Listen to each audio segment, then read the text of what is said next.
ఇక ఒరేయ్, ఎంపీగా ఉండి ఏం పీకినవు? పాలమూరు రంగారెడ్డి సాధించింది నేను, నన్ను దొరసాని అని అంటావా?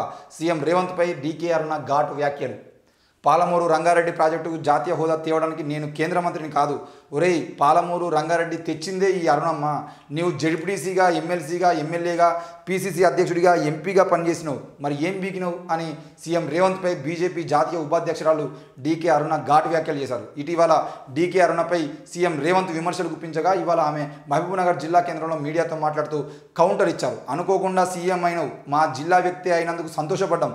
ఈ జిల్లాను ఇప్పటికైనా బాగు చేసుకుంటామని. కానీ నీ రాజకీయాల కోసం ఇష్టం వచ్చినట్లు నోరు పారేసుకుంటావా? నన్ను దొరసాని అని సంబోధిస్తావా? మీ ఇంట్లో ఆడవాళ్ళను అలా అంటే ఊరుకుంటావా అని ప్రశ్నించారు. ఇష్టం వచ్చినట్లు మాట్లాడితే కేసీఆర్ను ప్రజలు ఎక్కడికి పంపించారో నిన్ను అక్కడికి పంపిస్తారని హెచ్చరించారు. తాను రాజకీయంగా విమర్శలు చేస్తానే తప్ప ఏనాడు ఎవరిపైన వ్యక్తిగత దూషణలకు పాల్పడలేదని స్పష్టం చేశారు. మహబూబ్నగర్ ఎమ్మెల్సీ ఉప ఎన్నికల్లో ఓట్లను కొనందే ఏ ధైర్యంతో మీ అభ్యర్థి 200 ఓట్ల మెజారిటీతో గెలుస్తాడని అంటున్నారని ప్రశ్నించారు. 6 గ్యారంటీలు ఎక్కడ అమలయ్యాయో తెలపాలని డిమాండ్ చేశారు. రాహుల్ ప్రధాని అయ్యేది లేదని ఆమె చెప్పారు. ఇప్పుడు అంత ముచ్చటంతా దొరసానన్నందుకేనా? మరి ఊళ్ళో దొరసానని పిలిపించుకున్నాడు ఎవరు? దొరసానని పిలవకపోతే ఫీల్ అయ్యి దొరసానని పిలిపించుకున్నది ఎవరు? ఈ అగ్రకులాలు కాదా? ఇలా దొరసాని అంటానని చెప్పేసి అంటానంటే నువ్వు వాళ్ళ భార్య అంటే ఊకుంటావు అని అంటున్నావు అంటే మీరు అనుకోండి భయ్, మీరు అనుకుంటారు. మీరు అవసరమైతే మీరు రెడ్లు ఏమన్నా చేసుకుంటారు. మీరు దొరసాని అనుకుంటారు. మీరు అవసరమైతే కిందోళ్ళని ఏ విధంగా తొక్కానో కూడా మీరు రాజకీయం అనేది అందరికీ తెలుసు. ఈరోజు రేవంత్ రెడ్డి మిమ్మల్ని రెచ్చగొట్టి, మీరు రేవంత్ రెడ్డి రెచ్చగొట్టి, కాంగ్రెస్ బీజేపీ రెండే ఉన్నాయి ఇది రాష్ట్రంలో. ఈ రెండింటి మధ్యలో పోటీ ఉన్నది. అరుణమ్మని తిడతారా అని చెప్పేసి అరుణమ్మ వర్గీయులు రోడ్ల మీదకి రావడం, ఆ రేవంత్ రెడ్డిని తిడితే రేవంత్ రెడ్డి వర్గీయులు రోడ్ల మీదకి రావడం, మొత్తానికి అయితే రెడ్ ఆడుతున్నటువంటి డ్రామాల్లో మహబూబ్నగర్ జిల్లాలో రెడ్ల రాజకీయం కోసం ఈరోజు డ్రామా ఇదంతా. రేవంత్ రెడ్డి వర్సెస్ అరుణ గారికి సంబంధించిన విషయంలో ఏది ఉన్నా కూడా ఇదంతా రెడ్ల కోసం జరిగేటువంటి డ్రామా తప్పించి వేరే ఏం లేదు. సినిమాలలో రాలేదా పాటలు? భరతసింహారెడ్డి బాబు సల్లంగా ఉండాలి అనే పాటలు ఎవరి కోసం రాసిరో తెలియదా? ఈ రోజుకు గడిల పాలన మహబూబ్నగర్లో ఎవరు చేస్తున్నారో తెలియదా? ఆ గడిల పాలన పోయి మరి ఆ గడిల్లోకి సాధారణ ప్రజలు వచ్చి ఈరోజు స్వచ్ఛంగా వాళ్ళ సమస్యలు చెప్పుకునే పరిస్థితి ఉన్నదా? ఎక్కడ కూడా లేదు కదా.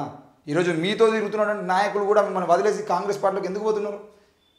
మీరు ఎంతో గొప్పగా చూసుకున్నటువంటి మీ ఇంట్లో కుటుంబ సభ్యులుగా తిరిగినటువంటి వ్యక్తులు కూడా మిమ్మల్ని వదిలేసి ఎందుకు వేరే పార్టీలోకి పోవాల్సిన పరిస్థితి వచ్చింది?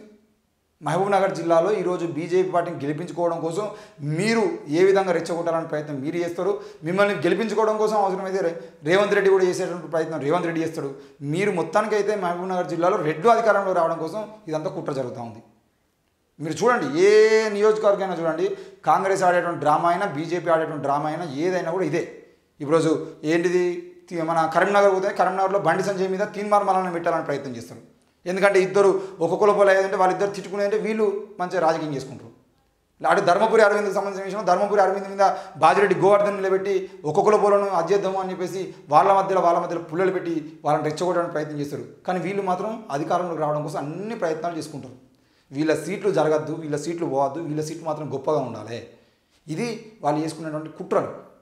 ఈరోజు ఈ మహబూబ్నగర్ జిల్లాలో ఈ రెడ్డి గెలవాలి. అటు పోతే మన కరీంనగర్లో బండి సంజయ్ను కాంగ్రెస్ పార్టీని పెట్టే అభ్యర్థులు ఇద్దరు కులం పేరుతో తిట్టుకునేది, మధ్యలో ఒక విలువైన గెలవాలి.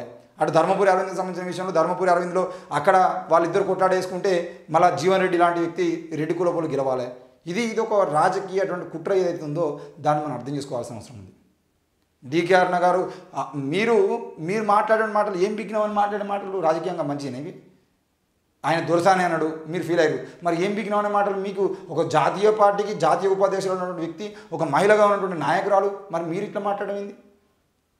ఏం బీకినావు రే అని చెప్పేసి మాట్లాడడం ఏంది? ఇది ఇంత వెనకాల నరేంద్ర మోడీ ఉన్నాడు, నా వెనకాల మా బీజేపీ పార్టీ ఉన్నదని చెప్పేసి మీరు ఏం చేసినా నడుస్తుంది, ఏం మాట్లాడినా నడుస్తుంది అని చెప్పేసి కదా ఇంత మాట్లాడేటువంటి విధానంగా మీరు చేస్తున్నారు రాజకీయం.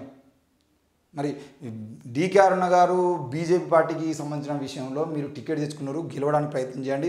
ఈ 10 సంవత్సరాలు, గత 10 సంవత్సరాలు నరేంద్ర మోడీ అనే వ్యక్తి మహబూబ్నగర్ జిల్లాకు ఏమిచ్చిండు, మహబూబ్నగర్ జిల్లాకు ఏం తెచ్చిండు, ఈ 10 ఏళ్ల కాలంలో నరేంద్ర మోడీ అనే వ్యక్తి తెలంగాణకు ఏమిచ్చిండు, తెలంగాణలో చేసిన అభివృద్ధి ఏంది, ఈ దేశంలో చేసిన అభివృద్ధి ఏంది, నరేంద్ర మోడీ వల్ల జరిగినటువంటి నష్టాన్ని మేము చెప్పడానికి సిద్ధంగా ఉన్నాం, మరి చేసిన లాభాన్ని చెప్పడానికి మీరు సిద్ధంగా ఉన్నారా? నరేంద్ర మోడీ చేసినటువంటి పాలన ఏదైతే ఉందో ఆ అరాచక పాలన సంబంధించిన విషయంలో మీరు ఆయన చేసిన మంచి పనులు చెప్పి ఓటు అడిగేటువంటి దమ్ము మీకు ఉన్నదా? రేవంత్ రెడ్డిని తిట్టి ఇవాళ రేవంత్ రెడ్డిని తిట్టారు, రేవంత్ రెడ్డి మీద కామెంట్ చేశారు. 4 రోజులు 5 రోజులు మొత్తం రేవంత్ రెడ్డికి వర్సెస్ డీకే అరుణ అని చెప్పేసి మనం మొత్తం మీడియా అంతా అదే కవర్ చేస్తుంది. 4 రోజులు పోతుంది. మళ్ళీ ఇంకో మాట మళ్ళీ వంశీచంద్ర రెడ్డో లేకపోతే మళ్ళీ రేవంత్ రెడ్డో లేదంటే ఉత్తమ్ కుమార్ రెడ్డో లేదంటే కోమటిరెడ్డి వెంకటరెడ్డో ఇంకొక మాట అంటారు, మళ్ళీ డీకే అరుణ మళ్ళీ రెచ్చిపోతుంది. ఇక్కడ జరగాల్సింది ఏంది?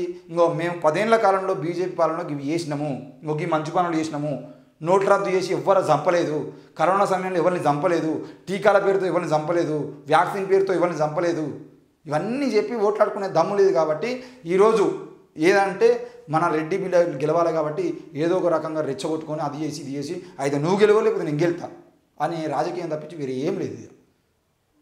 మరి అది కూడా మనం ఆలోచన చేయాలి. ఈరోజు నరేంద్ర మోడీ చేసినటువంటి పాలన సంబంధించిన విషయంలో పాలనలో చెప్పుకోవడానికి ఏమీ లేక బీజేపీ పార్టీ ఇక్కడ డ్రామాలు వేస్తూ ఉంది.